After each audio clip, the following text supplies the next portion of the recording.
درنو لیدونکو په دې برخه کې را سره خوشبختانه خویندې دي دا بیا ټول د یوې کورنۍ غړي دي دا چې څوک او څوک دي د کوم ځای څخه راغلي دي غواړو له دوی څخه واورو. سلام ستړی مه شه اختر دې مبارک شه. ستا دې مبارک شه. په خیر اوسې. ډېره مننه. نوم دې لیدونکو ته واخله.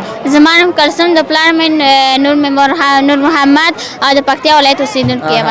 کلثوم د ښایسته پکتیا ولایت څخه راغلی. د پکتیا څخه راغلی یاستئ که د کابل څخه؟ نه ژوند په کابل کې کوو. بله ژوند په کابل کې کوئ. د چا سره راغلی یاستئ؟ پلارجان سره وی. پلارجان سره دی. دا خویندې چې در سره په تصویر کې ولاړې دي دی د څه کېږي؟ دا مې چې د کاکا لورګانې دي او دا نورې بیا نه پېژنم. ښه نورې نه پېژنې او دغه د کاکا لورګانې دي. و دغه مې کاکا لورګانې دا مې خور ده. خیر هغه د خویندې دي در سره په یو صف کې ولاړې دي یو ځای در سره ولاړې دي هغه د هم د خویندو په ځای دي. د لوی اختر نن درېیمه ورځ ده. تر اوسه پورې چېرته لاړه وې؟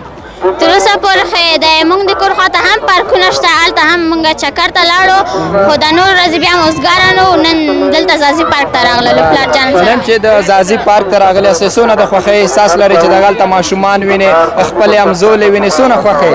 ډېره زیاته خوشحاله یم. چېرته به نور ځئ اختر ته کومو ځایونو ته نیت لرئ چې لاړ شئ سفر وکئ؟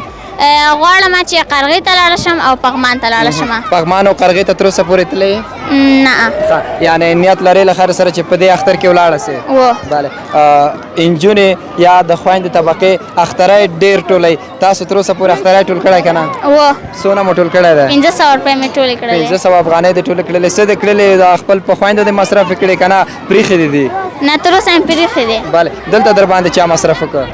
دلته روان تر اوسه چا نه دی کړی خو موږ همدا اوس راغللو اوس چې ټکټي ټالونو سره هلته کښېنو. ښه څه به پلان لرئ چې په پارک کې به څه کوئ څه به خورئ؟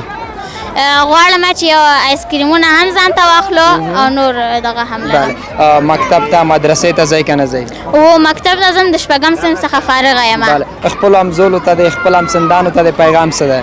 پیغام مې دا دی چې باید خپل درسونه ووایي چې تر څو په آینده کې یو څه ورڅخه جوړ شي. بله ماشاءالله ډېر ښایسته او ډېر په زړه پورې پیغام. خیر اوسې ښه اختر ولرئ ښه تفریح ولرئ. مننه. په خیر اوسې کور مو